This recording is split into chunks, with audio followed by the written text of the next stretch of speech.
Hey, welcome back to the Hustle Free Entrepreneur Podcast. This is a podcast where we get a chance to talk about building a business that pays you and let you breathe. No more of this hustle until you drop mentality. I'm your host, Jessie, and today's episode is for every entrepreneur in the event industry who has the feeling that you're juggling all of the things that need to be done. And you're wondering to yourself, how do I actually get everything done without burning out or losing my mind?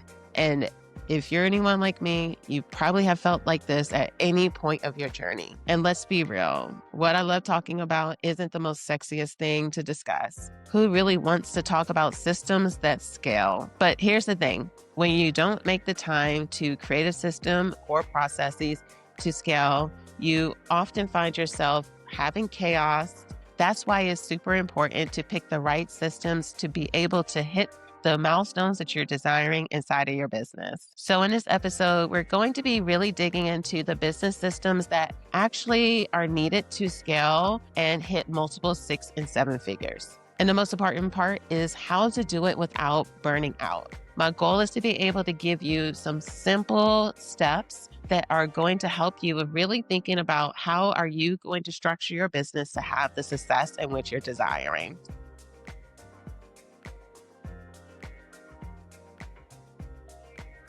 So we're going to talk about clarity in 4 key areas that are going to help you with being able to have the success you're desiring.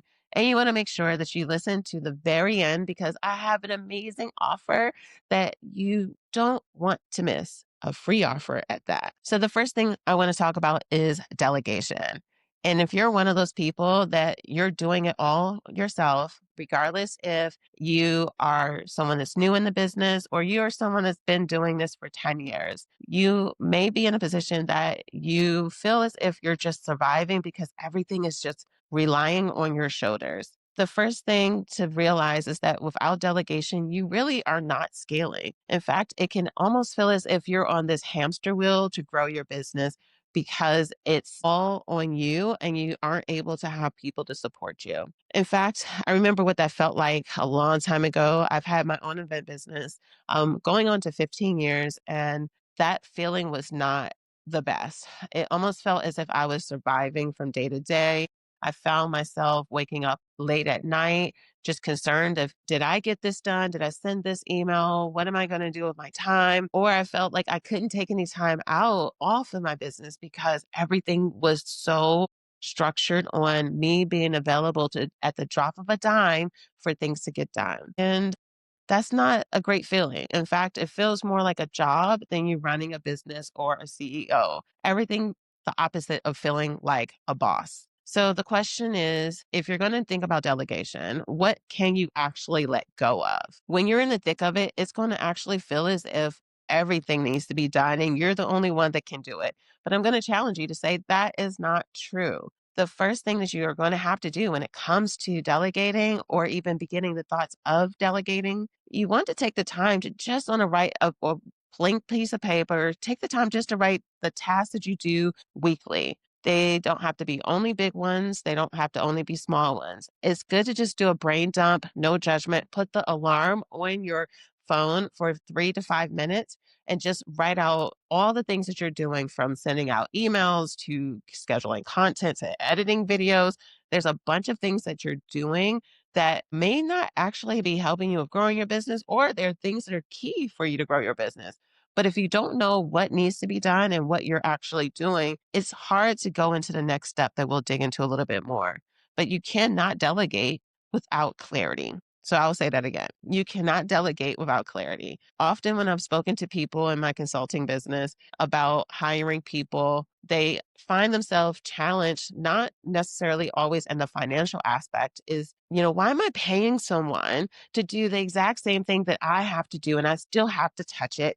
And it's not giving me freedom. In fact, it feels like I do it better, blah, blah, blah, blah, this, that, and other. Yes, I hear that more times than I would want to admit. And the thing about that is that the reason why people actually feel this way is because they haven't really had a chance to think about, if I hired a person, what would they be doing? So this is why you want to take time to write down a list of all the tasks in which you're doing from day to day or weekly. and think to yourself, do I need to actually do this, or is this something I can give to someone else? And that was the most freeing thing that happened inside of my business, was getting clarity on I don't need to do everything, and I don't need everything to be done the exact same way that I would do it, because there's some people that do things better, and then there's some people that can do as best as they can that's close. But that's also a part of leadership, to think to yourself, how am I going to help train people to be the best that they can be? And how do I hire the people so that they're already at a level that it's not going to be painful for them or painful for me? And you may be sitting here thinking to yourself, Jesse, it's just me right now. My company doesn't have all the money to be able to hire someone. It's tight, not getting a bunch of inquiries, whatever the case is. The biggest mistake that people make is that they wait to think through tasks that need to get done before they have a team. They think that this is something you do once you have people. In reality, no one wants to be thrown in the pit fires of madness because you haven't thought about what you actually want someone to do. So the best time to think about tasks and roles and things of that nature is when it's only you. You only will have to maneuver and manage yourself for now, learn how to do it well so that you can do the next few steps that I'm going to talk about. Because once you start prepping and start to think about, if someone's going to be my admin and they're going to be doing X, Y, and Z, I need to make sure they have this skill set. They need to have this skill set. But if you don't have clarity, it's very hard to hire the right person and give them the tasks that are aligned to the role in which you hired them for. So I'm going to give you a little bit of a pro tip when it comes to this. It's great to use tools like Trello or Asana to help you with being able to assign tasks and to even think through what's the big overarching task and the minor ones that go along with it. So, for example, newsletters, emails. I do email marketing inside of my event business.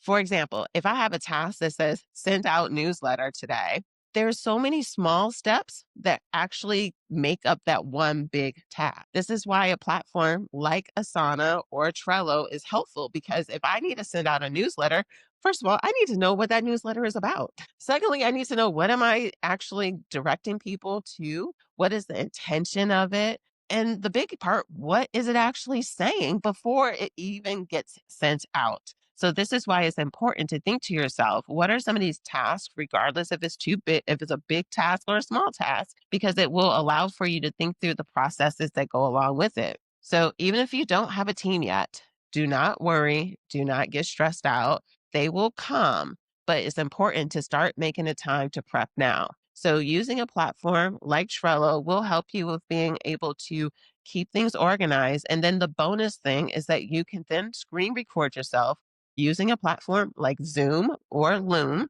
to be able to record, how do you send out emails? How do you come up with newsletters? How do you create event design mockups? Create video trainings so that when you do have people, they can easily watch the videos that you're going to create so that you have training materials for success. So, delegation really is all about trust and preparation, not perfection. So it's important to have all the things and steps that people are needing to follow to be able to support you. Okay, so here comes the next step. It's all about automation. I talk about this ad nauseum on my Green Eyed Ambition YouTube channel. I love all things tech and automation. So now that we have a clarity on some of the tasks that we're doing, we have to think to ourselves, what are the repetitive tasks that are happening? Are you someone that's having to send all the correspondence through DM on Instagram because you don't have an inquiry process or the onboarding process? You want to sit here and think to yourself, automation is not the enemy. Technology is not the enemy. I see sometimes people having so many negative things to say about technology, and I'm like, that just tells me that you're not using it to the fullest of your ability, which is fine. No judgment at all. But technology can truly be your best friend, and it will help you with getting back your hours of all of the soul sucking activities that we can get wrapped into because we have to do everything manually. The thing is that you want to start with tasks that you repeat more often. So it can be very tempting to think about the things that are very minute. But let's talk about why it's important to have, your repetitive tasks and automations when it comes to your client onboarding, scheduling calls, sending invoices, and following up with leads. All of that is super important. So making sure that you have some type of templates and communication already ready and having the automation set up. So you may be thinking to yourself, what are automations? Automations are typically happening outside of you doing something manually. That means the system is doing a specific action and activity for you. Different platforms might refer to it differently, but for me, automations are going to be things happening inside of your business while you're asleep, while you're not doing anything because the system is working it for you. So once you sit here and think to yourself with these four main things, if you're just starting out with your client onboarding, you're scheduling your calls, sending invoices, and your follow ups, once you get those things set up, it can sometimes feel like a heavy lift in the beginning. I am not going to negate that because I understand wholeheartedly how overwhelming it can be once you get to a new CRM or any kind of app. And now you got to learn how to do things inside of it. I get that 100%. But it's important to take the time to do it because once it is set up, it's all ready to go. For myself personally, with my automations, I only review the efficiency of it every 6 to 12 months. If there's something that's a big learning opportunity that happens, I review a specific part of my workflow just to think of how do I help with navigating that to not happen again. But ultimately, I want it to be that I have my client experience at the forefront of my mind. I want to think to them, like, think to myself, how do I want someone to feel after they work with me? How do I want them to feel about my business, my brand, and their choice to work with me? So automations really make a huge impact. If it's going to be that it takes you 3 to 4 days to reply back to an inquiry, not only are you going to lose business, but that also is going to possibly make a client or lead very concerned. So let's talk about some of my faves when it comes to automations. The first thing that I love, of course, I use personally HoneyBook to manage both my consulting business and my event planning business. I do even make sure that inside of my CRM that I want to always have something that's going to help with my client workflow as well as my vendor workflow. So when someone is acquiring about my services, I want it to be that they're getting the ability to schedule time, they get an opportunity to learn more about my services, about what people are saying, some images, all of that happens. It's most beautiful feeling, to be very honest. Like I'll get a notification. So and so reached out and received your so and so brochure. And I'm like, yes, new lead, new opportunity. And it helps with creating content. And however I do lead generation, I know that someone took a step because they found us on the ways that we market inside of our business. The thing is, too, is like when it comes to automation, I love to have triggers inside of my automations that are based off of scheduling activities. So, is it a consultation, a planning session? If it's an interview for a new vendor to be on my team, I do not enjoy going back and forth on, are you free Tuesday at 3 o'clock? No, three doesn't work. What about seven? Like, oh my goodness, you have one interaction before I'm like, here's my link, select the time. Because again, you want to think about how do I make it seamless for me as well as for a person. They can choose their date and time. So for me, I have an automation that's triggered off of my scheduling for people to either work with me or do consultations with me. And then the best thing is that I use a platform called Zapier that helps with connecting all of my systems behind the scenes. It's important to use an automation that allows for your company to be efficient. So here's the thing that I often hear is that when you use automations and tech, especially for those of us in the event industry, is that everyone wants something different and everything's so a la carte. And I hear all of it before. The thing about it is that, yes, everyone has different reasons, colors, and things like that, and inside of like the event that they're hiring you for. But how you do things should not be changing each and every client unless you have an extremely, extremely premium service because it's going to be very hard to grow when you have to reinvent the wheel each and every time. So if you're someone that's been fearful of using automation, I just want to reassure you. Automation doesn't mean impersonal. It actually just means intentional.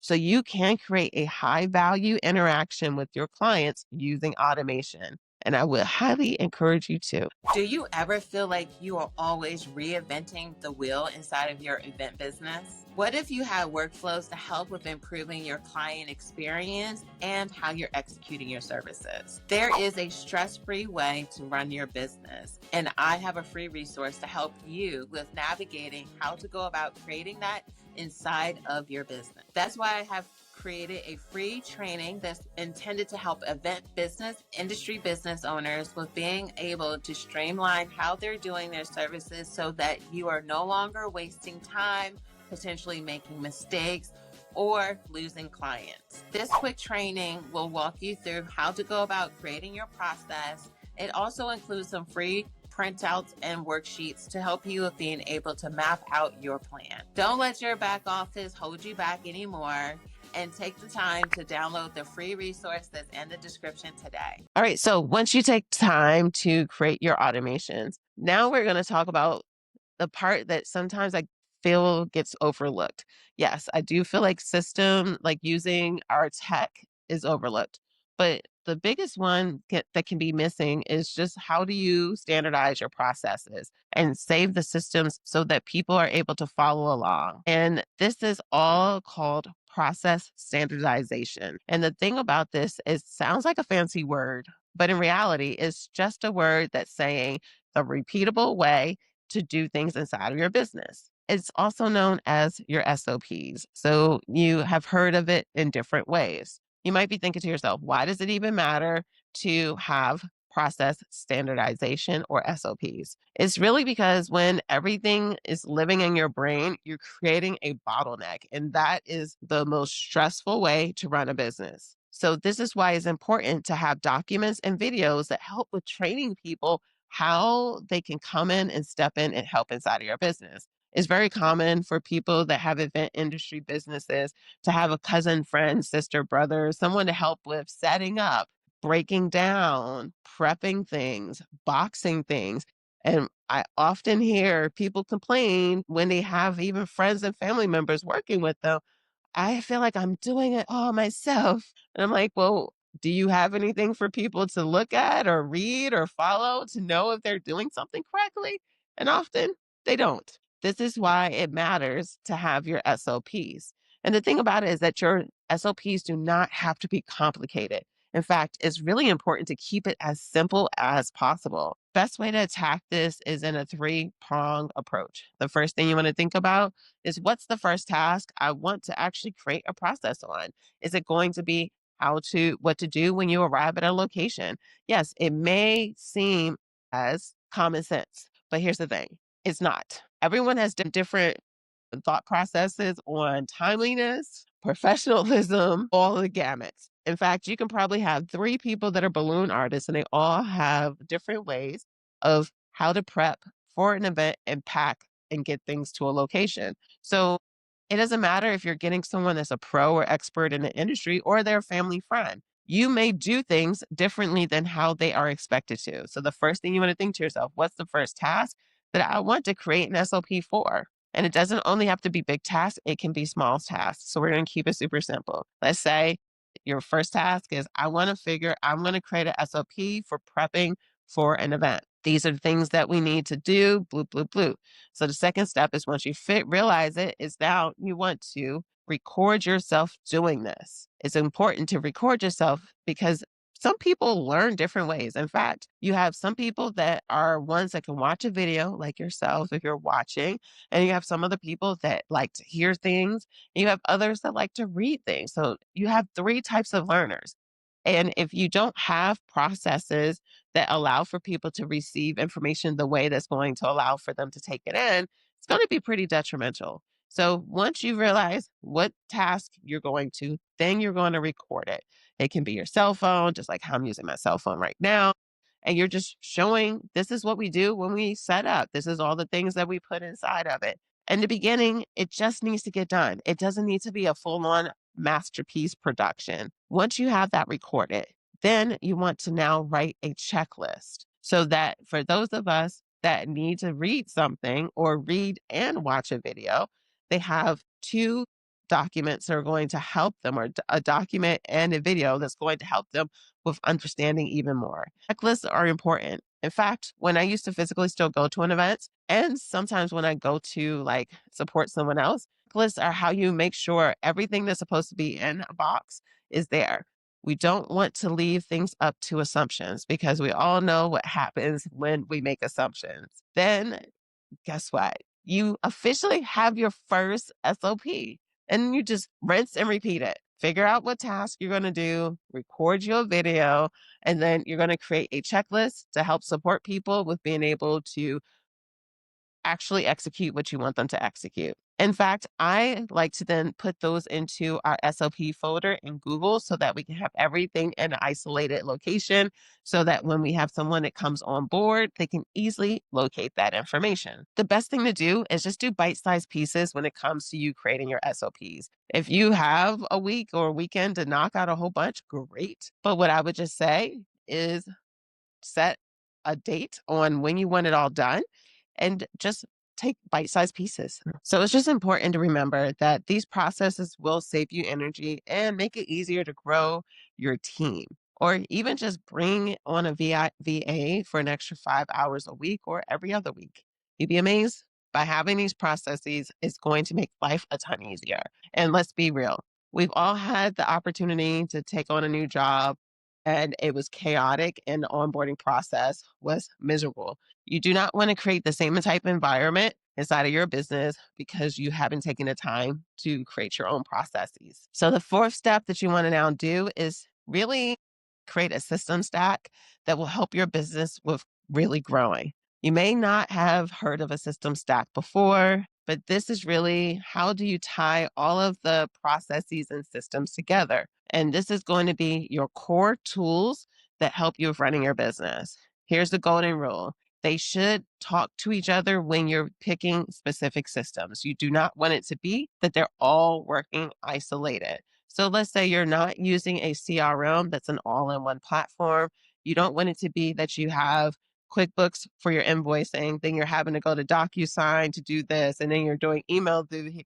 And if nothing's communicating with each other, that is going to be a lot of work. And then it also opens you up to opportunities for mistakes and errors. So having a system stack where things are communicating to each other, it really helps with just making things be consistent and reducing the potential errors. So the biggest thing about choosing tools is just to not overwhelm yourself or to overcomplicate it. Keep it simple. That's the overarching word or phrase for this video. Keep it simple. So, a simple stack can be using a platform or CRM like HoneyBook so that you're able to manage all of the communication with your clients. You're able to get them, you're able to get paid, get your contract signed, receive questionnaires, and things of that nature.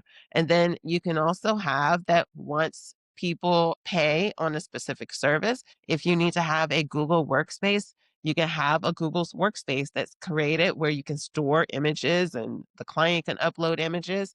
And then you can use a platform like Asana or Trello for task management. So that way you're able to keep track of all of the different things that are needed for planning that wedding. And then the best part about it is that when you're using these different platforms, it might sound like, oh my gosh, that's a lot to learn. But this is why a platform like Zapier, and it's Zapier, are really important because it allows for everything to connect and communicate to each other. It's a great platform that allows for you to really have your system flowing without you doing it. In fact, inside of my business, I have it that when someone comes to my HoneyBook lead form, they sign up to learn more about my services. I have Zapier connect to ConvertKit that then now puts them in a nurture sequence to just learn more about the services and give some tips on what we do and what's going on in the industry. It doesn't have to be complicated. I think at the end of the day, it's also ultimately thinking to yourself, what are some of the challenges my client is facing and how do I position myself as a thought leader and a professional? That will vary from person to person and service to service.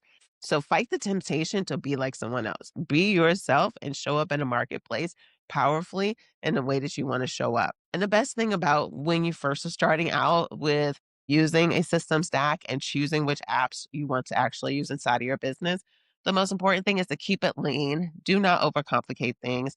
I'm not going to tell you that you're going to need 20 different apps in the beginning. I do have a lot of apps in general that I use, but they're not for always client experience. Most of them are for content creation and efficiency in some of the processes that we do. So, most people really in the beginning, depending on the size of your business, you really will only need 3 to 4 apps or tools that are working well together to help you with running your business. I automatically will recommend to have a CRM, something for email marketing, and then, of course, something for bookkeeping. Those are going to be the initial 3 that you're going to focus on. I love QuickBooks. I love ConvertKit for my company email, and then I use HoneyBook. If I was someone new, that's where I would start because I don't need to have all of the tools to be able to run my business. All right, so here's a quick recap on the tools to be able to stop burning yourself out and to scale your business. So, if you want to scale without burnout, you need to do these 4 things. One, you need to delegate without draining yourself. You don't have to do all things and you don't want to create a bottleneck in your business. The second thing is that you want to automate anything that's repetitive. You don't want to have to touch every single thing. And by using technology and automation, it doesn't mean that you remove the personal touch that you want to have. The third thing is that you want to then standardize some of your processes. Think about how can I make it easy, not only for me to rinse and repeat the services, but also my team or my future team to be able to do these things. And the fourth thing is then having a system stack that's synced where all of your technology is communicating to each other and making it all flow. This is your burnout prevention plan. It's super simple and it sets you up to grow without sacrificing your sanity. So, if you're wanting to get help with understanding what your systems are needing or feedback on how to improve what you're doing, I want to offer you a free system audit for business owners that are looking to be able to understand if your business is set up for the best that it needs to be. This free audit is 15 minutes long and it will allow for you to really get some feedback on what you can potentially be doing to improve the efficiency inside of your business. If that's something that you're interested in, make sure to look in the description or the show notes to be able to get access to that free audit. So, if today's episode was able to hit home and you were able to get at least 1 to 2 tips that are going to help with shifting your business, I would love for you to take about 30 seconds to leave a review and give me some feedback because ultimately this podcast is intended to help you to grow and scale with ease. Secondly, I recommend for you to share with a friend that may be feeling a little stuck right now and need a little guidance on how to simplify their business and structure so that they're able to hit their milestones inside of their business. So until next time, keep building your business and stay hustle free.